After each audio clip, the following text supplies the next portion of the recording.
নমস্কাৰ ND24 চাই থকাৰ বাবে ধন্যবাদ আপোনালোকে চাই আছে নিউজকাষ্ট এট 9 আৰু নিউজকাষ্টত আজি তিনিটা গুৰুত্বপূৰ্ণ প্ৰসংগ আছে সেই প্ৰসংগ তিনিটাৰ প্ৰথমটো হৈছে ৰাজনৈতিক প্ৰেক্ষাপটৰ খবৰ সমগ্ৰ ৰাজ্যবাসীৰ দৃষ্টি এতিয়া নিবদ্ধ আছে দিল্লীত কাৰণ চৰ্চা চলিছে অতি শীঘ্ৰে হয়তো 24 ঘণ্টা নহলে 48 ঘণ্টা নহলে 72 ঘণ্টা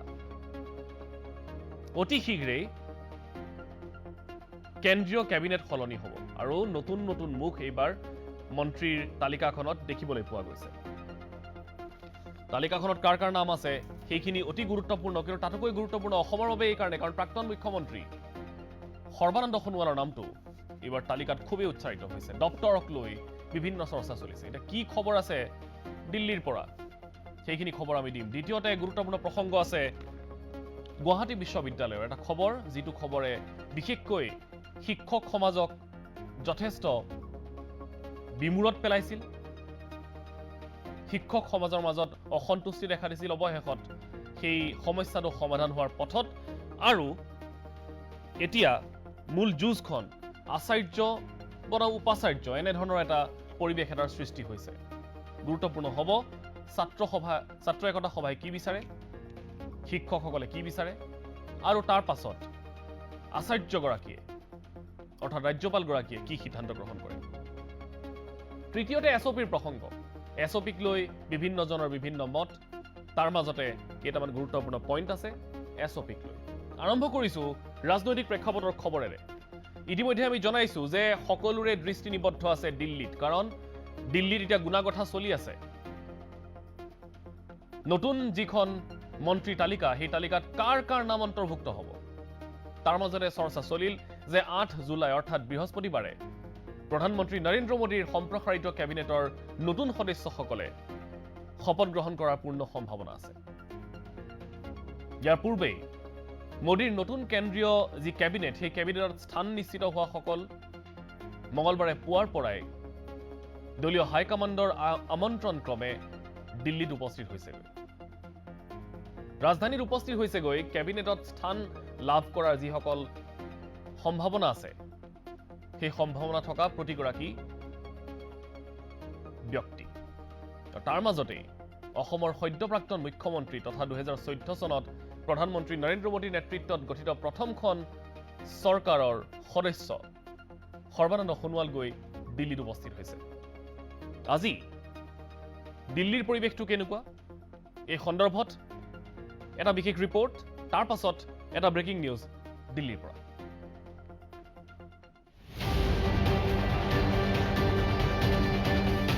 যাত্ৰা প্ৰত্যাৱৰ্তনৰ হয় সৰ্বানন্দ সোণোৱালৰ দিল্লীমুখী এই যাত্ৰা প্ৰত্যাৱৰ্তনৰ যাত্ৰা কাৰণ একালৰ সাংসদ 2014 চনত নৰেন্দ্ৰ মোদীৰ নেতৃত্বত গঠিত প্ৰথমখন মন্ত্ৰীসভাৰ সদস্য তথা অসমৰ সদ্যপ্ৰাক্তন মুখ্যমন্ত্ৰী সৰ্বানন্দ সোণোৱালৰ স্থান সুনিশ্চিত হৈছে প্ৰধানমন্ত্ৰী মোদীৰ সম্প্ৰসাৰিত নতুন কেবিনেটত মোদীৰ নতুন সম্প্ৰসাৰিত মন্ত্ৰীসভাৰ সদস্যসকলৰ তালিকাত 1 নম্বৰতে আছে সৰ্বানন্দ সোণোৱালৰ নাম সেইবাবেই বিজেপিৰ কেন্দ্ৰীয় নেতৃত্বৰ আমন্ত্ৰণ ক্ৰমে মঙলবাৰে পুৱাতে দিল্লীলৈ বুলি সৰ্বানন্দ সোণোৱালৰ এই প্ৰত্যাৱৰ্তনৰ যাত্ৰা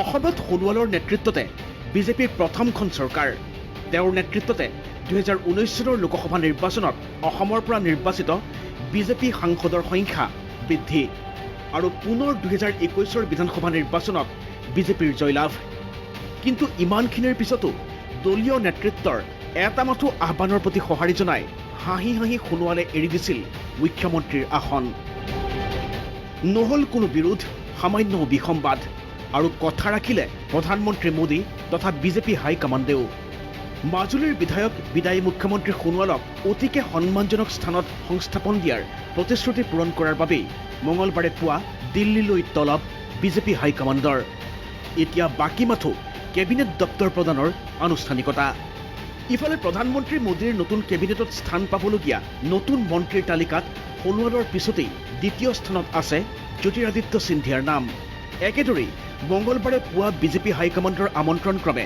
দিল্লী যাত্ৰাৰ পূৰ্বে উজ্জয়িনীৰ মহাকাল মন্দিৰত পূজা আগবঢ়ায় সিন্ধিয়াই यहाँ से मैं जा रहा हूँ कई जगह श्रद्धांजलि अर्पित करने के लिए, फिर बीजेपी कार्यालय भी मैं जा रहा हूँ, 2-3 लोगों के यहाँ भी जा रहा हूँ, और ऐसा ही विस्तृत दौरा।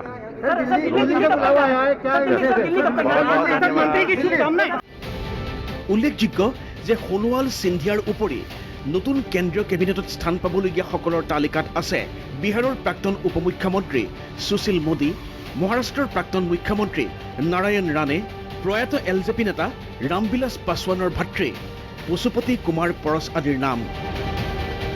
News desk ND24।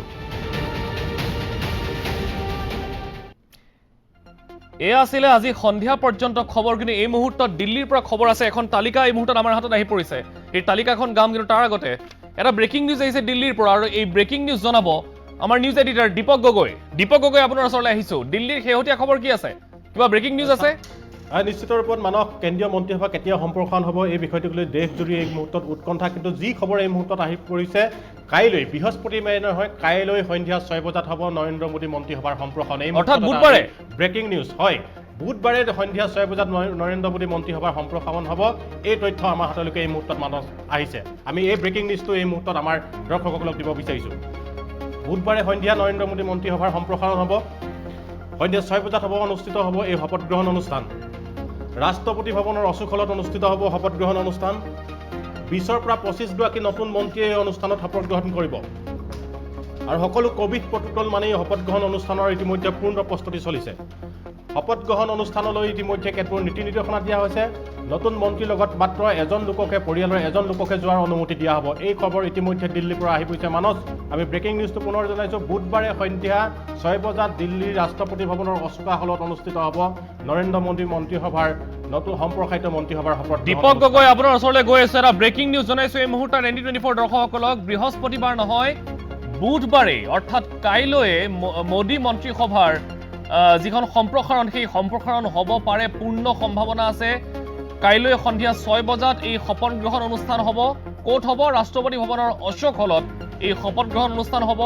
20ৰ পৰা 25 গৰাকী মন্ত্ৰীয়ে শপত লোৱাৰ সম্ভাৱনা আছে। কোভিড প্ৰটোকল মানি এই শপত গ্ৰহণ অনুষ্ঠান হ'ব, আৰু এই সময়ত যি খবৰ, বৃহস্পতিবাৰ নহয়, বুধবাৰেই যিখন নতুন মন্ত্ৰীসভা, সেই নতুন মন্ত্ৰীসভাখনে শপত লোৱাৰ সম্ভাৱনা আছে। দীপক গগৈৰ ওচৰলৈ পুনৰবাৰ যাম। দীপক গগৈ, মোৰ হাতত এই মুহূৰ্তত 21 জনীয়া এখন তালিকা আহি পৰিছে। আমি এই তালিকাখনত কাৰ কাৰ নাম অন্তৰ্ভুক্ত আছে অলপ সময়ৰ পাছত কৈ আছো, কিন্তু তাৰ আগতে এই যিটো খবৰ এই মুহূৰ্তত বুধবাৰে সম্প্ৰসাৰণ হোৱাৰ সম্ভাৱনা আছে, ইতিমধ্যে ভেন্যুটো কৈ দিয়া হৈছে। গতিকে এটা শব্দ আমি পাইছিলোঁ যে এইবাৰ যুৱসকলক অগ্ৰাধিকাৰ দিয়া হ'ব, আৰু 24ত যিহেতু লোকসভা নিৰ্বাচন, গতিকে কেনেধৰণে প্লেন কৰিছে মোদীয়ে? হয়, দিল্লীৰ পৰা আমাৰ যি ঘনে ঘনে তথ্য আহি আছে মানস, সেই খবৰ অনুসৰি আমি এটা কথা ক'ব পাৰোঁ, সম্প্ৰসাৰিত হ'বলগীয়া প্ৰধানমন্ত্ৰী নৰেন্দ্ৰ মোদী মন্ত্ৰীসভাত যথেষ্ট সংখ্যক যুৱ সাংসদ নেতাক এইবাৰ অগ্ৰাধিকাৰ দিব বিচাৰিছে প্ৰধানমন্ত্ৰীগৰাকীয়ে। কাৰণ সন্মুখত আছে কেইবাখনো বিধানসভাৰ ৰাজ্যৰ বিধানসভাৰ নিৰ্বাচন, কেইবাখনো ৰাজ্যৰ বিধানসভাৰ নিৰ্বাচন, 24ত লোকসভা নিৰ্বাচন, এই কথাই আপুনি ইতিমধ্যে উল্লেখ কৰিছে। গতিকে এইখন মন্ত্ৰীসভাক সন্মুখত লৈয়ে 2024ৰ বাবে কেন্দ্ৰীয় চৰকাৰ বা ভাৰতীয় জনতা পাৰ্টীৰ লগতে NDA 24ৰ নিৰ্বাচনৰ বাবে সাজু হ'ব। গতিকে এনে মুহূৰ্তত এটা বিশাল যুৱ বাহিনীক লৈ প্ৰধানমন্ত্ৰী নৰেন্দ্ৰ মোদীয়ে অধিক দ্ৰুত গতিত আৰু তড়িৎ গতিত ৰাইজৰ কাম কৰাৰ বাবে বিভিন্ন আঁচনিসমূহ ৰূপায়ণ কৰাৰ বাবে তেওঁ এটা ব্লুপ্ৰিণ্ট ৰচনা কৰিছে, আৰু যাৰ ফলস্বৰূপে যি 20ৰ পৰা 25 গৰাকী নতুন মন্ত্ৰী কাইলৈ দিনটোত শপত গ্ৰহণ কৰাৰ পূৰ্ণ সম্ভাৱনা আছে, সেইসকলৰ গৰিষ্ঠ সংখ্যকেই যুৱ। গতিকে এই বিষয়টোত এইবাৰ প্ৰধানমন্ত্ৰীয়ে অত্যন্ত গুৰুত্ব দিয়া বুলি আমাৰ হাতলৈকে খবৰ আহিছে দিল্লীৰ পৰা। গতিকে আমি কাইলৈ দিনটোলৈ অপেক্ষা কৰিব লাগিব। ইতিমধ্যে যি 21 জনীয়া এখন তালিকা, সম্ভাৱ্য তালিকা ইতিমধ্যে আপোনাৰ হাতত আহি পৰিছে। মানুহ সেই তালিকা দিব, আৰু তাত যদি সেই তালিকাখনত আমি যিসমূহ নাম আছে দেখিবলৈ পাম, তাৰ গৰিষ্ঠ সংখ্যকে যুৱ শক্তি। দীপক গগৈ, আৰু এটা কথা আমি এই মুহূৰ্তত জানিবলৈ পাৰিছো যে একাংশ মন্ত্ৰীৰ দপ্তৰ সলনি কৰা হ'ব, আৰু একাংশ বৰ্তমানৰ মন্ত্ৰীৰ পাখি কাটা যাব পাৰে, এইবাৰ মন্ত্ৰীত্ব যাব পাৰে। নিশ্চিত ৰূপত আমি যদি চাওঁ, এই মুহূৰ্তত কেইবাজনো ভাৰতীয় জনতা পাৰ্টীৰ জ্যেষ্ঠ নেতা তথা কেন্দ্ৰীয় কেবিনেটৰ অত্যন্ত গুৰুত্বপূৰ্ণ দায়িত্বত থকা মন্ত্ৰী, বিশেষকৈ আমি চাওঁ নৰেন্দ্ৰ সিং টোমৰ, ৰবিশংকৰ প্ৰসাদ, ধৰ্মেন্দ্ৰ প্ৰধান, স্মৃতি ইৰাণী, এনেধৰণৰ যিসকল অত্যন্ত গুৰুত্বপূৰ্ণ কেন্দ্ৰীয় কেবিনেটৰ মন্ত্ৰী আছে, তেওঁলোকৰ হাতত যথেষ্ট দপ্তৰ এই মুহূৰ্তত আছে কাৰণ মন্ত্ৰীসভাৰ সংখ্যা এই মুহূৰ্তত যথেষ্ট কম মাত্ৰ এই মুহূৰ্তত নৰেন্দ্ৰ মোদী মন্ত্ৰীসভাত 53গৰাকী মন্ত্ৰী আছে যিখন মন্ত্ৰীসভা 81গৰাকী মন্ত্ৰীসভালৈকে যাব পাৰে 81জন সদস্য মন্ত্ৰীসভাত থাকিব পাৰে অৰ্থাৎ এই মুহূৰ্তত আমি যদি চাওঁ 28খন এখন এই মুহূৰ্তত কেন্দ্ৰীয় মন্ত্ৰীসভাত খালী গতিকে 53গৰাকী মন্ত্ৰী লৈ নৰেন্দ্ৰ মোদীয়ে যিহেতু এই ৰেক চলাবলগীয়া হৈছে গতিকে প্ৰতিজন মন্ত্ৰীৰ হাতত বহু গুৰুত্বপূৰ্ণ বিভাগ আছে গতিকে এই মন্ত্ৰীসভাৰ সম্প্ৰসাৰণৰ বেলিকা বহু জ্যেষ্ঠ মন্ত্ৰীৰ দপ্তৰ কৰ্তন হ'ব দল বদল হ'ব এই কথা ইতিমধ্যে স্পষ্ট হৈছে গতিকে আমি যদি চাওঁ কেইজন অতি জ্যেষ্ঠ আৰু হাই প্ৰফাইল মন্ত্ৰীৰ কথা ক'লোঁ নৰেন্দ্ৰ সিং টোমৰ ৰবিশংকৰ প্ৰসাদ ধৰ্মেন্দ্ৰ প্ৰধান স্মৃতি ইৰাণী এই ধৰণৰ অতি জ্যেষ্ঠ আৰু গুৰুত্বপূৰ্ণ মন্ত্ৰী আৰু ইতিমধ্যে থাৱাৰচন্দ গেহলটক কৰ্ণাটকৰ গভৰ্ণৰ হিচাপে ৰাজ্যপাল হিচাপে নিযুক্তিও দিয়া হৈছে গতিকে তেখেতৰ স্থানটোতো ওলালে হয় তেখেতৰ স্থান ওলালে আৰু যিহেতু মধ্যপ্ৰদেশৰ তেওঁ আছিল গতিকে মধ্যপ্ৰদেশৰ পৰা আন এজন মন্ত্ৰী কেন্দ্ৰীয় কেবিনেটত অন্তৰ্ভুক্ত কৰাৰ স্বাৰ্থতে এইদৰে থাৱাৰচন্দ গেহলটক কৰ্ণাটকৰ ৰাজ্যপালৰ আসনখনলৈ দি দিয়া হ'ল কাৰণ জ্যোতিৰাদিত্য সিন্ধিয়া প্ৰসংগটো নিশ্চিত ৰূপত এই মুহূৰ্তত আছে মধ্যপ্ৰদেশৰ পৰা তেওঁ প্ৰতিনিধিত্ব কৰিব গতিকে এই মুহূৰ্তত জ্যোতিৰাদিত্য সিন্ধিয়া যিহেতু কেন্দ্ৰীয় মন্ত্ৰীসভাত অন্তৰ্ভুক্তি 100% নিশ্চিত বুলি সকলোৱে ক'ব বিচাৰিছে গতিকে জ্যোতিৰাদিত্য সিন্ধিয়া যিহেতু মধ্যপ্ৰদেশৰ পৰা তেওঁ প্ৰতিনিধিত্ব কৰিব সেয়ে থাৱাৰচন্দ গেহলটক কৰ্ণাটকৰ ৰাজ্যপাল পাতি এখন আসন মধ্যপ্ৰদেশৰ পৰা তেওঁ খালী কৰিব বিচাৰিছিল প্ৰধানমন্ত্ৰীয়ে যি পৰিকল্পনা আপোনাৰ আগুৱাইছিল সেই পৰিকল্পনা অনুসৰিয়ে থাৱাৰচন্দ গেহলটক কৰ্ণাটকৰ ৰাজ্যপাল হিচাপে অন্তৰ্ভুক্ত কৰা হ'ল আন এটা ব্ৰেকিং নিউজ মানস মই আপোনাৰ জৰিয়তে দিব বিচাৰিছোঁ প্ৰধানমন্ত্ৰী নৰেন্দ্ৰ মোদীয়ে যিহেতু কাইলৈ মন্ত্ৰীসভাখন তেওঁ সম্প্ৰসাৰণ কৰিব গতিকে তাৰ পূৰ্বে এখন দলীয় তেওঁলোকৰ অত্যন্ত গুৰুত্বপূৰ্ণ বৈঠক আজি সন্ধিয়া 6 বজাৰ পৰা নতুন দিল্লীৰ প্ৰধানমন্ত্ৰী কাৰ্যালয়ত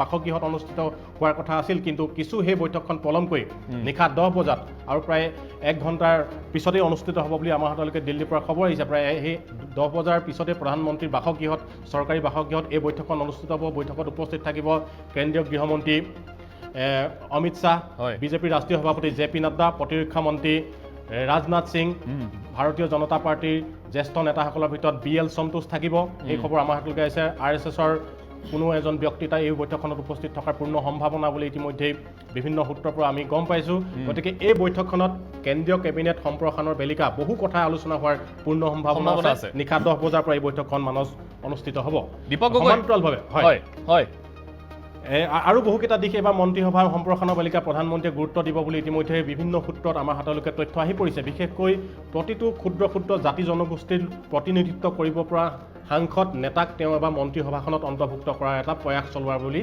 ইতিমধ্যে চৰ্চা হৈছে বিশেষকৈ OBCৰ ক্ষেত্ৰত এইবাৰ অতি কমেও 25গৰাকী মন্ত্ৰীক তেওঁ মন্ত্ৰীসভাত ৰাখিব বিচাৰিছে সদস্যক 25গৰাকী OBC সদস্য তেওঁ মন্ত্ৰীসভাখনত ৰাখিব বিচাৰিছে 10গৰাকী ST অতি কমেও 10গৰাকী মন্ত্ৰী SCৰ পৰা ৰখাৰ এটা ব্লুপ্ৰিণ্ট ৰচনা কৰিছে বা পৰিকল্পনা তেওঁ যুগুত কৰিছে এয়া দিল্লীৰ পৰা অহাৰ শেহতীয়া তথ্য আৰু যথেষ্ট উচ্চ শিক্ষিত লোকসকলক কোনোবা যদি MBA বা আন তেনেকুৱা চেক্টৰত যদি অভিজ্ঞ যুৱ শক্তি আছে তেওঁলোকক এই মন্ত্ৰীসভাখনত তেওঁ অন্তৰ্ভুক্ত কৰাৰ বাবে প্ৰধানমন্ত্ৰীয়ে যথেষ্ট এবাৰ চিন্তা চৰ্চা কৰিছে সমান্তৰালভাৱে সন্মুখত যিসমূহ উত্তৰ প্ৰদেশসহ যিসমূহ অত্যন্ত গুৰুত্বপূৰ্ণ ৰাজ্যত বিধানসভা নিৰ্বাচন আহি আছে সেই ৰাজ্যসমূহক মন্ত্ৰীসভা সম্প্ৰসাৰণৰ বেলিকা বিশেষ চকু দিব বুলি আমাৰ হাতলৈকে খবৰ আহিছে কাৰণ অহা বছৰ উত্তৰ প্ৰদেশৰ দৰে এখন বৃহৎ ৰাজ্যৰ বিধানসভাৰ নিৰ্বাচন গতিকে সম্প্ৰসাৰিত মন্ত্ৰীসভাত উত্তৰ প্ৰদেশৰ কেইবাগৰাকীও সাংসদ বা নেতাৰ নাম সোমালেও আপুনি অস্বাভাৱিক হ'বলগীয়া একো অলপ সময় দীপক গগৈ আপোনাক লাইনত ৰাখিছোঁ এই তালিকাখন এইবাৰ মই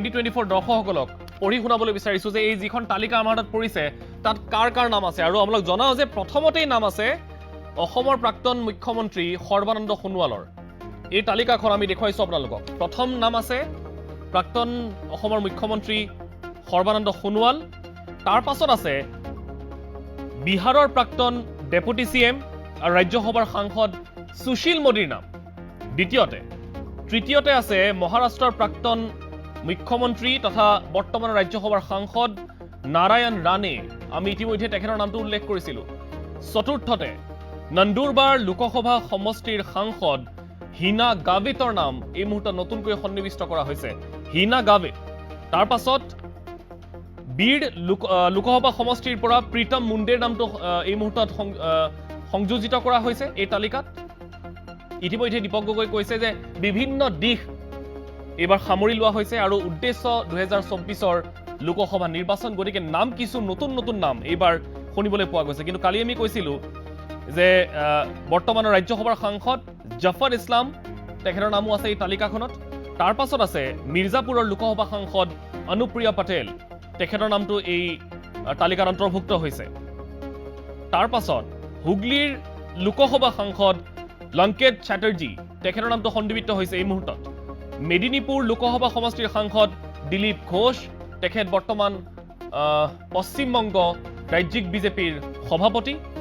ইয়াৰ পাছত বনগাঁও যি লোকসভা সমষ্টি আছে সেই লোকসভা সমষ্টিৰ সাংসদ শান্তনু ঠাকুৰ তেখেতৰ নামটো সন্নিবিষ্ট হৈছে এই তালিকাত।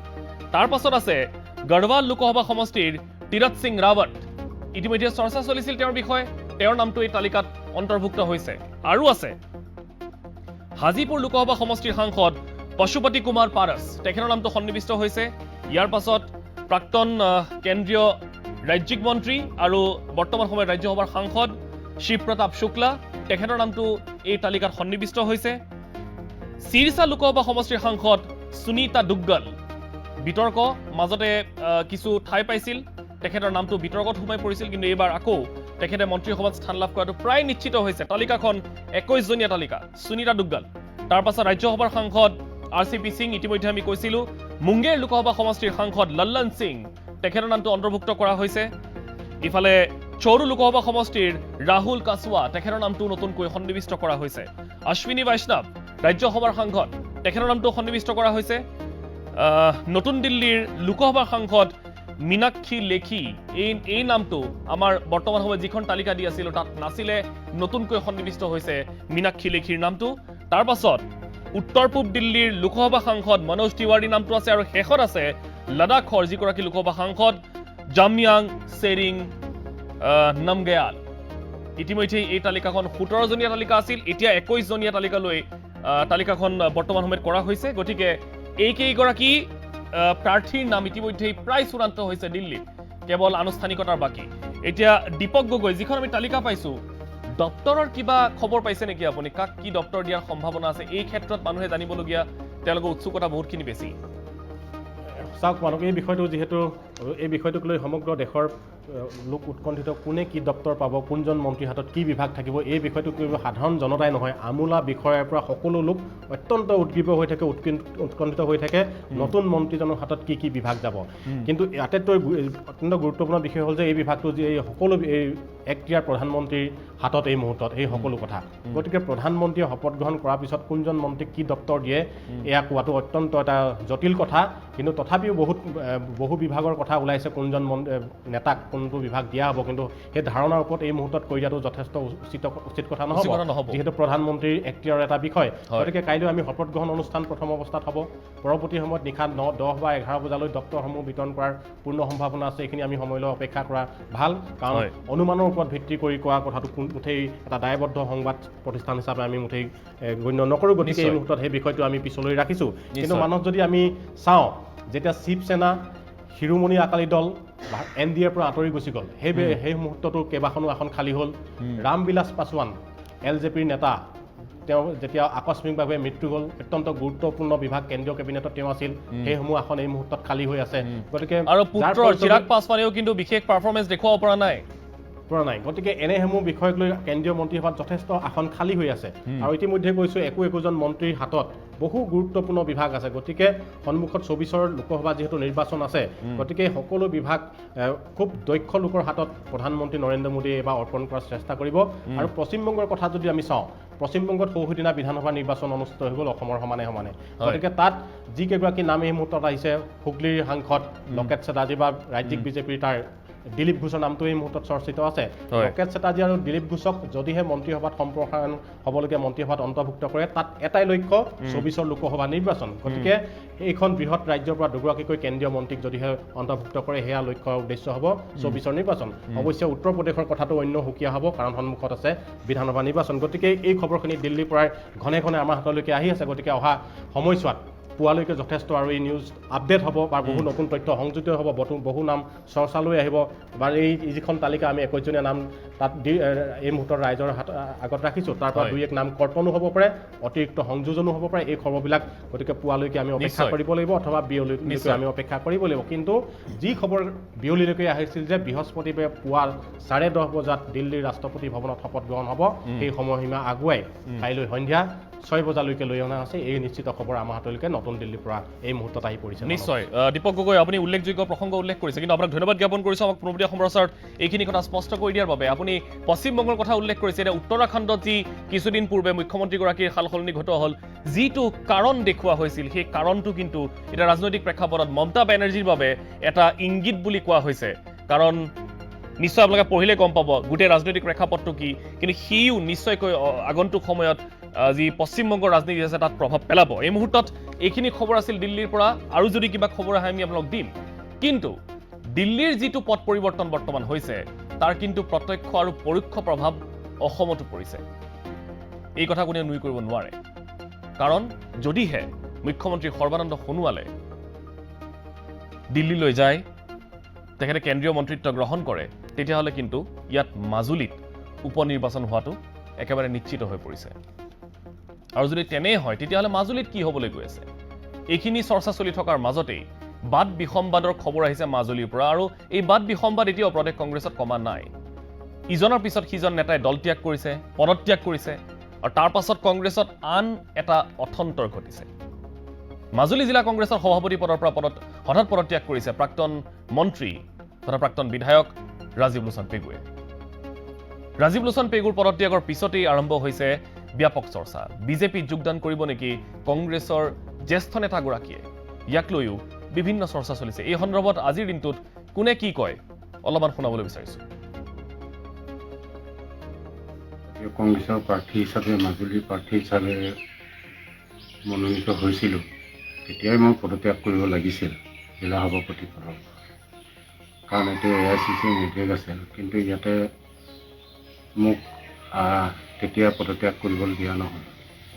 কিন্তু যেতিয়া নিৰ্বাচনত যেতিয়া পৰাজয় হৈছোঁ, আমি নৈতিক দায়িত্ব পালন কৰি, পৰাজয়ৰ নৈতিক দায়িত্ব পালন কৰি আমি সভাপতি পদৰ পৰা পদত্যাগ কৰিছোঁ। আৰু ভৱিষ্যতে আমি দলৰ কাৰণে এইটো ৰিঅৰ্গেনাইজ কৰিবৰ কাৰণে, দলটোক আৰু সবল কৰিবৰ কাৰণে আমি এটা সুযোগ দিছোঁ পদত্যাগ কৰি। আৰু ভৱিষ্যতে আমি দলৰ সবলীকৰণৰ কাৰণে কাম কৰিম। দলটোক নেতৃত্ব দিব পৰা মানুহ আছে দলত, আৰু আমিও থাকি দলটো সবলীকৰণত আমিও সহায় কৰিম। গতিকে এইটো নহয় যে আমি পদত্যাগ কৰিছোঁ গতিকে দলৰ কাম নকৰিম। দলৰ কাম কৰি যাম, প্ৰধান সদস্য হিচাপে আমি কৰি যাম। তেখেতে আজি আমাৰ আগত পদত্যাগ পত্ৰ অৰ্পণ কৰিছে অসম প্ৰদেশ কংগ্ৰেছ কমিটিলৈ। সেয়েহে তেখেতে দলৰ নৈতিক দায়িত্ব স্বীকাৰ কৰি, যিহেতু আমি 2021 চনত পৰাজয় বৰণ কৰিছিলোঁ, তেখেত দলৰ সভাপতি আছিল, তাৰ উপৰিও তেখেত প্ৰাৰ্থীও আছিল। সেয়েহে তেখেতে দুইটা দিশ চাই দলৰ পৰাজয় বৰণ স্বীকাৰ কৰি, নৈতিক দায়িত্ব স্বীকাৰ কৰি তেখেতে দলৰ সভাপতি পদৰ পৰা অব্যাহতি বিচাৰি পত্ৰ আমালৈ প্ৰেৰণ কৰিছে। আমি জিলাৰ প্ৰশাসনিক সাধাৰণ সম্পাদক হিচাপে আজিয়েই আপোনাৰ অসম প্ৰদেশ কংগ্ৰেছ কমিটিৰ সন্মানীয় সভাপতি। এয়া আছিলে মাজুলীৰ খবৰ, এয়া আছিলে অসমৰ ৰাজনীতিৰ খবৰ। এতিয়া আহিছোঁ কিছু শিক্ষা জগতৰ খবৰলৈ। প্ৰসংগ হৈছে গুৱাহাটী বিশ্ববিদ্যালয়ৰ অস্থায়ী কৰ্মচাৰীৰ ছাঁটাই। 53 গৰাকী অস্থায়ী কৰ্মচাৰীৰ পক্ষত বিশ্ববিদ্যালয়ৰ উপাচাৰ্য। আচাৰ্যৰ নিৰ্দেশ সাময়িকভাৱে প্ৰত্যাহাৰ কৰিছে উপাচাৰ্য প্ৰতাপ সন্দিকৈয়ে। অস্থায়ী কৰ্মচাৰীৰ ছাঁটাই প্ৰসংগত তীব্ৰ প্ৰতিক্ৰিয়াৰ সৃষ্টি হৈছিল। শিক্ষক সমাজে মানি লোৱা নাছিল এই সিদ্ধান্ত। বিৰোধিতা কৰিছিল সদৌ অসম ছাত্ৰ সন্থাকে ধৰি স্নাতকোত্তৰ ছাত্ৰ সন্থাই। শেহতীয়াকৈ সিদ্ধান্ত মৰ্মে সেৱা আগবঢ়াব পাৰিব 53 গৰাকী অস্থায়ী কৰ্মচাৰী। এই মুহূৰ্তত গুৰুত্বপূৰ্ণ খবৰ আমি আপোনালোকক জনাইছোঁ, আৰু লগতে জনাইছোঁ যে এই যি নিৰ্দেশনা দিয়া হৈছিল সাময়িকভাৱে বাহাল ৰখা হৈছে, সাময়িকভাৱে স্থগিত ৰখা হৈছে। আৰু ইতিমধ্যেই ৰেজিষ্ট্ৰাৰগৰাকীৰ পৰা ভাইচ চেঞ্চেলৰগৰাকীৰ চহী সম্বলিত এখন নটিফিকেশ্যন ইতিমধ্যে তেওঁলোকে জাৰি কৰিছে। গতিকে যিসকলৰ মাজত অসন্তুষ্টি আছিল তেওঁলোকৰ বাবে নিশ্চয় এটা ভাল খবৰ। এই মুহূৰ্তত আমি সংযুক্ত হৈ আছোঁ পোনপটীয়া সম্প্ৰচাৰত গুৱাহাটী বিশ্ববিদ্যালয়ৰ সদৌ অসম ছাত্ৰ সন্থাৰ সাধাৰণ সম্পাদক বৰ্তমান সময়ত পাৰ্শ্বজ্যোতিৰ সৈতে। পাৰ্শ্বক পাইছোঁ লাইনত? পাৰ্শ্ব, আপোনাৰ ওচৰলৈ আহিছোঁ এই মুহূৰ্তত। এখন নটিফিকেশ্যন ইতিমধ্যে আমি লাভ কৰিছোঁ। এই নটিফিকেশ্যনখনত কেতবোৰ কথা লিখা আছে। আপোনাৰ পৰা মই জানিম সামগ্ৰিকভাৱে কি পৰ্যায়ত আছে গোটেই বিষয়টো। পোনপ্ৰথমেতো আমাৰ যি ৰাজ্যপাল তথা আমাৰ আচাৰ্য মহোদয়ে আমাৰ উপাচাৰ্য মহোদয়ক নিৰ্দেশ দিছিল যে আমাৰ যিসকল ঠিকাভিত্তিক শিক্ষক আছে তেখেতসকলক ছাঁটাই কৰাৰ কাৰণে। তাৰপিছত উপাচাৰ্য আমাৰ পঞ্জীয়ক মহোদয়ৰ পৰা এখন জাননীযোগে এইটো কৰা হ'ল। কিন্তু এই কথাত আমাৰ উপাচাৰ্য বা পঞ্জীয়ক মহোদয়ৰ ইয়াত মানে তেখেতসকলে কৰিব খোজা নাছিল, কাৰণ আমাৰ যিসমূহ বিভাগসমূহ আছে বিভিন্ন বিভাগসমূহ তাত এতিয়াও বহু শিক্ষকৰ কম হৈ আছে, অভাৱ হৈ আছে, আৰু বিভিন্ন বিভাগত আপোনাৰ পদৰ সৃষ্টিও হোৱা নাই, স্থায়ী পদৰ সৃষ্টি হোৱা নাই, আৰু সেইবাবে এতিয়া যদি ছাঁটাই কৰা হয় শিক্ষকসকলৰ তেতিয়া ছাত্ৰ ছাত্ৰী বহু অসুবিধাৰ সন্মুখীন হ'ব। আৰু লগতে এটা কথা যে এই যিসকল শিক্ষক আছে তেখেতসকলক UGC নৰ্মছৰ জৰিয়তে বা এডভাৰটাইজমেণ্ট দি লোৱা হৈছিল, তেখেতসকলৰ মূল্যায়ন কৰি লোৱা হৈছে এটা পদ্ধতিৰে, আৰু তেখেতসকলক কোনো HOD বা কোনোবাই আনি সোমাই দিয়া নহয়, তেখেতসকলক পদ্ধতি এটাৰে লোৱা হৈছিল UGCৰ আণ্ডাৰত। আৰু তাৰপিছত যদি এনে হঠাৎ এনেকৈ ওলাই দিয়া হয় এটা বহুত দুৰ্ভাগ্যজনক কথা। আৰু লগতে কথাটো হ'ল যে তেখেতসকলে 5 বছৰ 10 বছৰ ধৰি ইয়াত কাম কৰি আছে, আৰু এনেকৈ হঠাৎ এখন নটিচ আহিলে যে কিন্তু পাৰ্শ্ব কি কাৰণে সিদ্ধান্ত লৈছিল, হঠাৎ কি কাৰণে সিদ্ধান্ত ল'বলগীয়া হৈছিল, কিবা অসুবিধা হৈছিল? হয়, ইয়াৰ বিষয়ে আমাক সঠিক জনোৱা নাই, কাৰণ এইটো এটা আচাৰ্যৰ নিজা সিদ্ধান্ত হয়। আচাৰ্যই নিৰ্দেশ দিছে উপাচাৰ্য মহোদয়ক যে অতি সোনকালে এইটো কৰিব লাগে, আৰু আগৰ পৰা কৈ থকা বুলি কৈছে, বিভিন্ন সময়ত এইটো কৈ আছিল যে তেখেতসকলক ইয়াৰ পৰা ছাঁটাই কৰিব লাগে। ছাঁটাই কৰাৰ আগত স্থায়ী শিক্ষকৰ আগত নিযুক্তি লাগিব, যদি স্থায়ী শিক্ষকৰ নিযুক্তি নহয় তাৰে আগত যদি ছাঁটাই কৰি দিয়ে এই ঠিকাভিত্তিক শিক্ষকসকল, তেনেকৈ ছাত্ৰ ছাত্ৰী কোনে শিকাব তাত? আৰু এটা উল্লেখ্য কথা কম যে আমাৰ যিটো MAd কোৰ্চ আছে, MAd কোৰ্চটো আপোনাৰ 33 বছৰ হ'ল, তাত আপোনাৰ 3জনকৈ ঠিকাভিত্তিক শিক্ষক আছে, কিন্তু এতিয়ালৈকে সেইটো কোনো পোষ্ট তাত সৃষ্টি কৰা হোৱা নাই, স্থায়ী পোষ্ট। 33 বছৰ হ'ল আজিলৈকে, আপুনি মন কৰিব এইটো কথা। আৰু এনেকৈ বিভিন্ন ডিপাৰ্টমেণ্ট আছে য'ত আপোনাৰ ছাত্ৰ অনুপাতে শিক্ষক নাই, স্থায়ী শিক্ষক নাই। তাৰ পাছতো এইসকল শিক্ষকক কি কাৰণে ছাঁটাই কৰাৰ এটা সিদ্ধান্ত লৈছিল, এটা হঠকাৰী সিদ্ধান্ত বুলিয়ে ক'ম। এতিয়া পাৰ্শ্ব আৰু এটা গুৰুত্বপূৰ্ণ প্ৰসংগ এয়াই যে যিটো এতিয়া সাময়িকভাৱে প্ৰত্যাহাৰ কৰা হৈছে, এই যিখন নটিফিকেশ্যন, এই নটিফিকেশ্যনখনত এটা কথা খুব স্পষ্টকৈ লিখা হৈছে, প্ৰভিজনেল উইথড্ৰয়েল। এতিয়া যিয়ে নহওক তেওঁলোকে হয়তো কিবা কণ্ডিশ্যন ৰাখিছে, কি কণ্ডিশ্যন ৰাখিছে মই নাজানো, কিন্তু এই তেওঁলোকে যিটো বৰ্তমান সময়ত প্ৰত্যাহাৰ কৰিছে শিক্ষক গোটৰ চাপৰ বাবে নে ইয়াৰ কিবা কাৰণ আন কিবা আছে? হয়, মই ইয়াত এটা কথা ক'ব খুজিছো যে আমাৰ উপাচাৰ্য মহোদয় তথা পঞ্জীয়ক মহোদয় বা বিভিন্ন আমাৰ গুৱাহাটী বিশ্ববিদ্যালয়ৰ কৰ্তৃপক্ষই আমাৰ যি শিক্ষকসকল আছে তেখেতসকলৰ পক্ষত আছে, আৰু তাৰ বাবে তেখেতসকলক ধন্যবাদ জনাব খুজিছো। প্ৰথমৰ পৰা তেখেতসকলে এই শিক্ষকসকলৰ পক্ষত আছে, আৰু তেখেতসকলে সেইবাবে এই যিটো আমাৰ সিদ্ধান্ত লোৱা হৈছে প্ৰভিজনেল যিটো উইথড্ৰ কৰা হৈছে, আৰু ইয়াৰ পিছত আপোনাৰ একাডেমিক কাউন্সিল আৰু এক্সিকিউটিভ কাউন্সিলৰ লগত মিটিং হ'ব, মিটিঙৰ পিছত আপোনাৰ ফাইনেল সিদ্ধান্তটো লোৱা হ'ব। আমি গুৱাহাটী বিশ্ববিদ্যালয়ৰ স্নাতকোত্তৰ ছাত্ৰ সন্থাৰ পৰা প্ৰথমৰ পৰা কৈছো যে এই সিদ্ধান্ত কেতিয়াও মানি লোৱা নহ'ব, এই সিদ্ধান্ত বাতিল কৰিব লাগিবই। আৰু হয়, আৰু যদি এই সিদ্ধান্ত এই মিটিঙৰ পিছতো বাতিল নহয় তাৰপিছত আমি তীব্ৰ আন্দোলন কৰিম লগা হলে, কিন্তু এই সিদ্ধান্ত বাতিল হ'ব লাগিবই। ঠিক আছে পাৰ্শ্ব, আমি পৰৱৰ্তী সময়ছোৱাত এটা কথা গুৱাহাটী ইউনিভাৰ্চিটি, হয়, গুৱাহাটী ইউনিভাৰ্চিটি টিচাৰ্ছ এছ'চিয়েশ্যন গোটায়ো ইয়াত এই গোটেই সিদ্ধান্তটো বিৰোধ কৰি আহিছে, লগতে সদৌ অসম ছাত্ৰ সন্থাৰ পৰা এই সিদ্ধান্ত বিৰোধ কৰি আহিছে, আৰু এই সিদ্ধান্ত কোনোমতে গ্ৰহণযোগ্য হ'ব নোৱাৰে। এই সময়ছোৱাত য'ত কোভিড মহামাৰীৰ সময়ত কিমান সমস্যা হৈছে, সেই সময়ত এটা এনেকুৱা অমানৱীয় সিদ্ধান্ত এটা কেতিয়াও গ্ৰহণযোগ্য হ'ব নোৱাৰে। ঠিক আছে পাৰ্শ্ব, আপুনি খবৰ দিব আৰু যদি কিবা থাকে, কাৰণ এই বিষয়টোক লৈ বিভিন্ন মতামতৰ সৃষ্টি হৈছিল আৰু বিভিন্নজনে ইয়াৰ বিৰোধিতা কৰিছিল, গতিকে পৰৱৰ্তী সময়ছোৱাত আচাৰ্যগৰাকীৰ তৰফৰ পৰা, ৰাজ্যপালগৰাকীৰ তৰফৰ পৰা কি নীতি নিৰ্দেশনা আহে বা উপাচাৰ্যগৰাকীয়ে কিবা আৰু নতুন কথা কয় নেকি, এই সন্দৰ্ভত অধিক জানিম। এই মুহূৰ্তত ধন্যবাদ জ্ঞাপন কৰিছোঁ আমাক পোনপটীয়া সম্প্ৰচাৰত সহযোগ কৰাৰ বাবে। আছিলে গুৱাহাটী বিশ্ববিদ্যালয়ৰ পৰা কিছু খবৰ, আৰু যিটো প্ৰসংগই আচলতে শেহতীয়া প্ৰায় 2-3টা দিনত গুৱাহাটী বিশ্ববিদ্যালয়ৰ শৈক্ষিক পৰিৱেশটোক অলপমান হ'লেও অস্থিৰ কৰিছে, সেই বিষয়টো এতিয়া শীঘ্ৰেই সমাধান হ'ব লাগে, সেইটোৱে সকলোৱে আশা কৰিছে। এতিয়া আগবাঢ়িছোঁ অন্য এটা প্ৰসংগলৈ। প্ৰসংগ হৈছে নতুন SOP। সকলোৱে অপেক্ষা কৰি আছিল নতুন SOP কি হ'বলৈ গৈ আছে, নতুন SOPত কি কি থাকিব। আকৌ কৈছোঁ যে 7 জুলাইৰ পৰা পুনৰ নতুন নিৰ্দেশনা জাৰি কৰা হৈছে। এতিয়া নিৰ্দেশনা অনুসৰি কোন কোন জিলাত কি বন্ধ থাকিব, কি খুলিব পাৰিব, কোন কোন জিলাত শিথিল কৰা হৈছে নিষেধাজ্ঞা, কেতিয়াৰ পৰা আৰম্ভ হ'ব আন্তঃজিলা যাতায়াত, এনেধৰণৰ বিভিন্ন প্ৰশ্ন আছে মানুহৰ মাজত। গতিকে নতুন SOPখনতনো কি কি আছে, এই গোটেইখিনি সামৰি আমাৰ এটা বিশেষ ৰিপৰ্ট এই মুহূৰ্তত নিউজকাষ্টত আগবঢ়াইছোঁ। 7 জুলাইৰ পৰা ৰাজ্যত প্ৰযোজ্য হ'ব নতুন SOP। কোন কোন জিলাত শিথিল ক'ত ক'ত কঠোৰ নিয়ম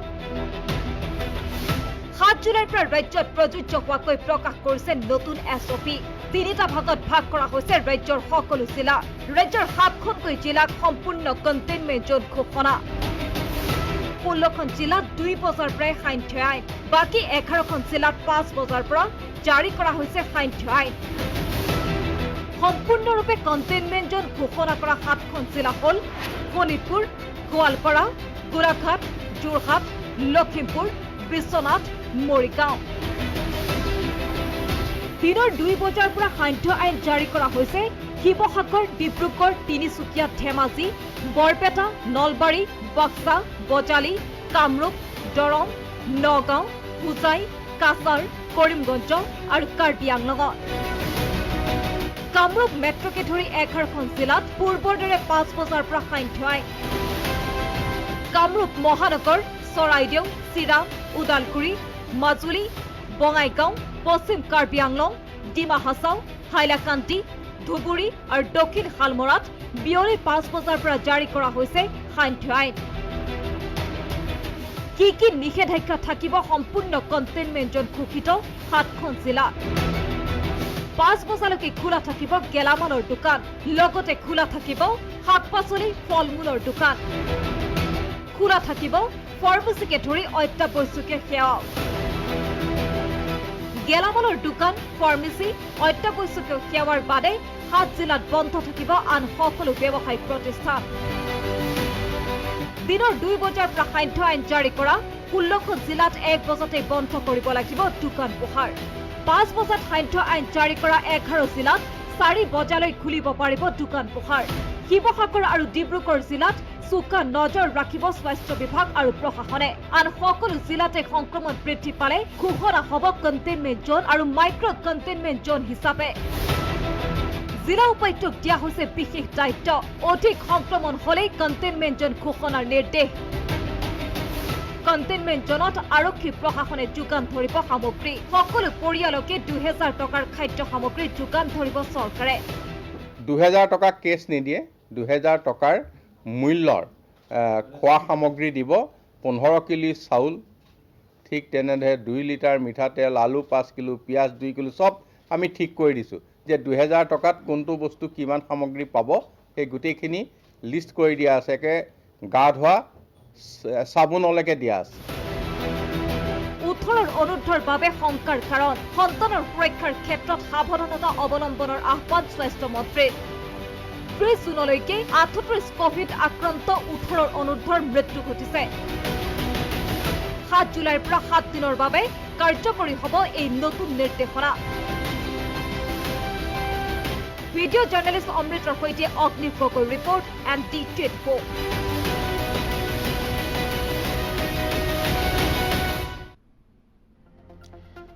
আৰু ইয়াৰ মাজতে ভেকচিন সন্দৰ্ভত স্বাস্থ্যমন্ত্ৰী কেশৱ মহন্তই প্ৰতিক্ৰিয়া প্ৰকাশ কৰিছে বৰ্তমান ভেকচিনৰ কিছু অসুবিধা হৈছে বুলি স্বাস্থ্যমন্ত্ৰীগৰাকীয়ে উল্লেখ কৰে উপায়ুক্তসকলক বিশেষ দায়িত্ব দিয়া হৈছে অচিৰেই ভেকচিনৰ সমস্যা দূৰ হ'ব অধিক সংক্ৰমিত অঞ্চলক লগে লগে কণ্টেইনমেণ্ট জোন ঘোষণাৰ নিৰ্দেশ দিছে স্বাস্থ্যমন্ত্ৰীয়ে কণ্টেইনমেণ্ট জোনৰ আৰক্ষী প্ৰশাসনৰ লোকে সামগ্ৰী যোগান ধৰিব বুলিও তেখেতে উল্লেখ কৰিছে মন্ত্ৰীগৰাকীৰ মন্তব্য এই মুহূৰ্তত শুনাবলৈ বিচাৰিছোঁ ভেকচিনটো গোটেইটো কেন্দ্ৰীয় চৰকাৰৰ নিয়ন্ত্ৰণত থকা ব্যৱস্থা গতিকে কেন্দ্ৰীয় চৰকাৰৰ পৰা আমি ভেকচিন যিখিনি উৎপন্ন হয় মানে প্ৰডাকশ্যন হোৱাৰ পৰা আমাৰ ৰাজ্যবিলাকক দিয়ে আমাক তেনেকৈ 3 দিন এটা মেগা ড্ৰাইভ ল'বলৈ দায়িত্ব দিলে 21, 22, 23 আমি জুনৰ এই 3 দিনত আমি ল'লোঁ আমাক 3 লাখকৈ ল'বলৈ দিছিল আমি 9,84,000 হ'ল মানে 3 লাখতকৈ অধিক ল'লোঁ এতিয়া আমাৰ কথা হৈছে কি আমি চেষ্টা কৰি আছোঁ ভেকচিন মানে তেওঁলোক মানে কেন্দ্ৰীয় চৰকাৰৰ পৰা পাবৰ কাৰণে গতিকে ভেকচিনটো চাওক এটা দিনত আমাৰ ইয়াত 1 লাখ ভেকচিন দিয়াবৰ কাৰণে আমি মানুহক সজাগতা কৰি ফুৰিছিলোঁ কেম্পেইন কৰি ফুৰিছিলোঁ 1 লাখ আমি আমাৰ ষ্টক আছে কিন্তু 1 লাখ লোৱা মানুহ নাই এতিয়া এনেকুৱা হৈছে যে মানুহ ইমান আগবাঢ়ি আহিছে যে আমি যদি এতিয়া ভেকচিন নাই অলপ নিয়ন্ত্ৰণ কৰিবলৈ বিচাৰিছোঁ কিন্তু ৰাইজ আগবাঢ়ি আহিছে গতিকে আমি ইয়াৰ পৰ্যাপ্ত যোগান ধৰিবলৈ চেষ্টা কৰিছোঁ। মাননীয় মুখ্যমন্ত্ৰী ডাঙৰীয়া কেইদিনমান দিল্লীলৈ যোৱাৰ সময়ত অন্য এটা প্ৰসংগলৈ আহিছোঁ। আক্ৰান্ত হৈ মৃত্যুমুখত পৰা লোকৰ মৃতদেহৰ পৰা অংগ কাটি ৰখাৰ গুৰুতৰ অভিযোগ উত্থাপন হৈছে GMCHৰ বিৰুদ্ধে। এই অভিযোগ উঠিছে কৰোনা চিকিৎসাৰ মুখ্য অনুষ্ঠান GMCHৰ একাংশ চিকিৎসকৰ বিৰুদ্ধে। ধিঙৰ এগৰাকী ব্যক্তিৰ কোভিডত মৃত্যু হোৱাৰ পাছত সৎকাৰৰ সময়ত মৃতদেহত অস্বাভাৱিকভাৱে কটা চিহ্ন দেখি সেই অভিযোগ আনিছিল পৰিয়ালৰ লোকে। তাৰ পাছত GMCHৰ কৰ্তৃপক্ষই এই সন্দৰ্ভত কি কয় আৰু লগতে পৰিয়ালটোৱে কিছু আহ্বান জনাইছিল স্বাস্থ্যমন্ত্ৰী আৰু মুখ্যমন্ত্ৰীৰ হস্তক্ষেপ বিচাৰি। আজিৰ দিনটোত এই ঘটনা কি হ'লগৈ, এই সকলোবোৰ সামৰি আমাৰ এক স্পেচিয়েল ৰিপৰ্ট। কোভিডত মৃত্যু হোৱা লোকৰ অংগক্ষতৰ গুৰুতৰ অভিযোগ উঠিছে GMCHৰ বিৰুদ্ধে। অভিযোগৰ কাৰণ মৃতদেহত ৰহস্যজনক কটা দাগ। 29 জুনত কোভিডত আক্ৰান্ত হোৱা ধিঙৰ ভকত গাঁৱৰ ৰাতুল শইকীয়া নামৰ লোকজনৰ স্বাস্থ্যৰ অৱনতি ঘটাত 30 জুনত ভৰ্তি কৰোৱা হৈছিল GMCHৰ ছুপাৰ স্পেচিয়েলিটি কোভিড হাস্পতালত। 2 জুলাইত মৃত্যু হয় লোকজনৰ। প্ৰথমে মৃত্যুৰ পাছত ৰাতুল শইকীয়াৰ মৃতদেহ চমজাই নিদিয়াৰ অভিযোগ পৰিয়ালৰ। গুৱাহাটীতেই চৰকাৰীভাৱে মৃতদেহ সৎকাৰৰ সময়ত শ্মশানতহে মৃত ব্যক্তিগৰাকীৰ আত্মীয়ই মৃতদেহ প্ৰত্যক্ষ কৰাৰ পাছত আনিছে গুৰুতৰ অভিযোগ। উলুবাৰী শ্মশানত যেতিয়া তেখেতৰ পেকেট খুলি আমাক দেখাইছিলে, দেখাওঁতে তেখেতৰ বাওঁ চকুটোত কটন লগাই এটা হোৱাইট টেপ লগোৱা আছে আৰু তলপেটত তেখেতৰ পেটটো কাটা আছে। তেতিয়া মই হাতেৰে চুম বুলি ভাবোঁতে তেখেত তাত শ্মশানত যিসকল থাকে তেখেতলোকে মানা কৰিলে। তেতিয়া আমাৰ সন্দেহ হৈছে মোৰ ভাইটিটো কোনো পষ্টমৰ্টেমৰ বা এক্সিডেণ্টৰ ৰোগী নাছিলে, তাক যে পষ্টমৰ্টম কৰিব, কিন্তু কোভিড পেচেণ্ট হৈ পেলাই তাৰ কিয় চকুটোত কটন লগালে আৰু পেটটো কিয় কাটিলে। তাতে মই ভাবিছোঁ যে ইয়াত নিশ্চয় হয়তো ভাইটিৰ তলপেট কাটি কিডনি নিছে আৰু চকুটো মানে খহাই লৈ গৈছে আমাৰ বিনা অনুমতিত। মই মুখ্যমন্ত্ৰী ডাঙৰীয়ালৈ মই বিশেষ অনুৰোধ জনাইছোঁ, তেওঁ যাতে ইয়াৰ সম্পৰ্কে উচিত তদন্ত দিয়ে আমাক, মোৰ ভাইটিৰ লগত যি হ'ল 10 জনৰ লগত যাতে নহয় তেনেকুৱা তেওঁ উচিত বিচাৰ কৰিব।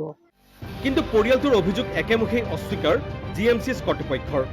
GMCHৰ অধীক্ষক অভিজিৎ শৰ্মাৰ দাবী, এনে দুৰ্যোগ ভৰা সময়ত এনে ভিত্তিহীন অভিযোগে ম্লান কৰিব চিকিৎসাকৰ্মীৰ মানসিক উৎসাহ।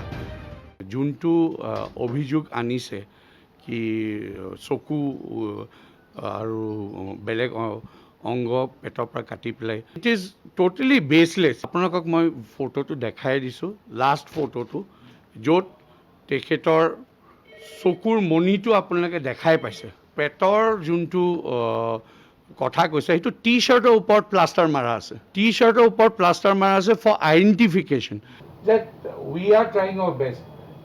ডক্টৰছবোৰক যদি আপোনালোকে এনেকৈ কৰি দিয়ে তেতিয়া এই ডক্টৰবোৰেও বহুত আপছেট হৈ যায়। তাৰোপৰি পৰিয়ালটোৰ অভিযোগ নস্যাৎ কৰি ভিত্তিহীন অভিযোগ অনা লোকৰ বিৰুদ্ধে আইনী পদক্ষেপ গ্ৰহণৰো হুংকাৰ GMCH কৰ্তৃপক্ষৰ।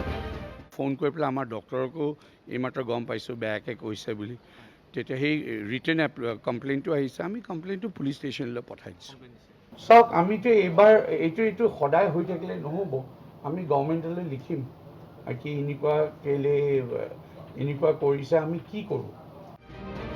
উল্লেখ্য যে কোভিড পৰিস্থিতিৰ সময়ত চিকিৎসক তথা চিকিৎসালয়ৰ বিৰুদ্ধে আক্ৰান্তৰ আত্মীয়ৰ এনে অভিযোগ তাৎপৰ্যপূৰ্ণ।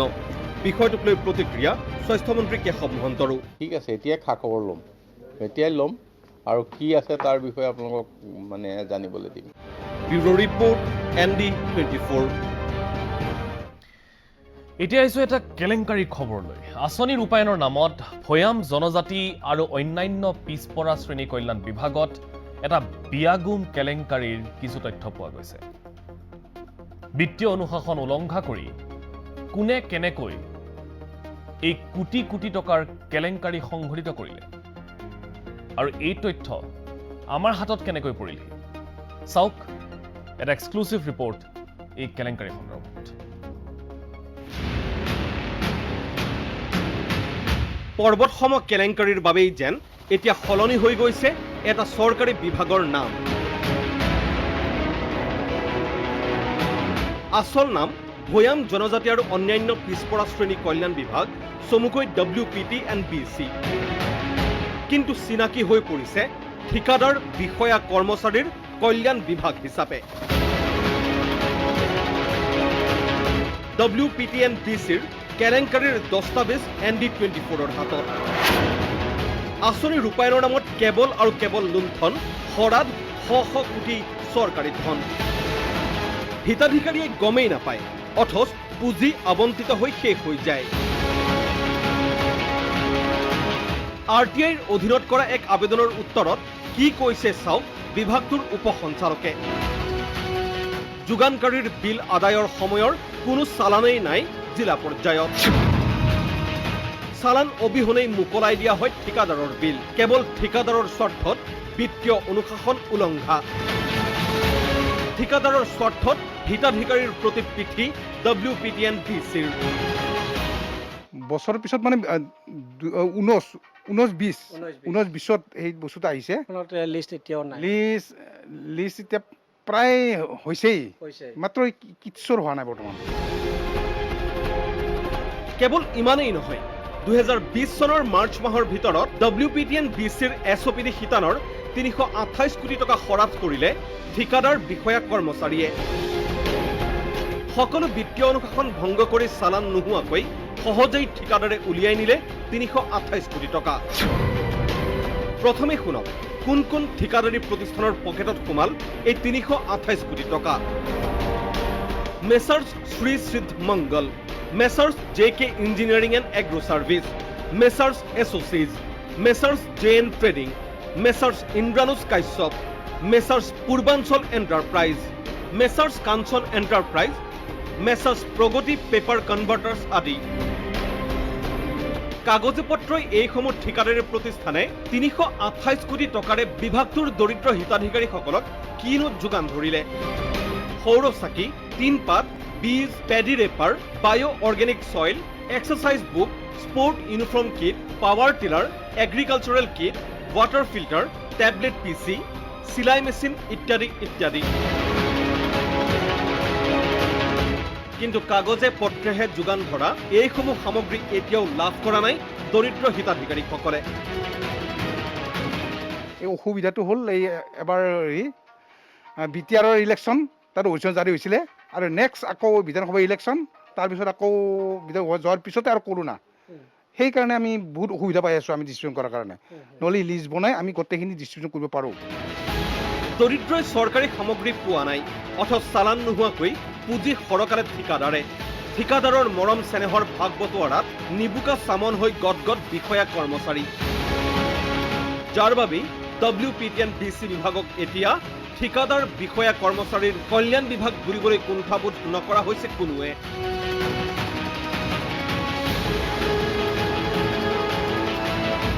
ভিডিঅ' জাৰ্নেলিষ্ট পুলকেশ পাঠক, অমিত সেন আৰু পৰাগজ্যোতি মেছৰ সৈতে মুকুট ৰয়ৰ ৰিপৰ্ট ND24।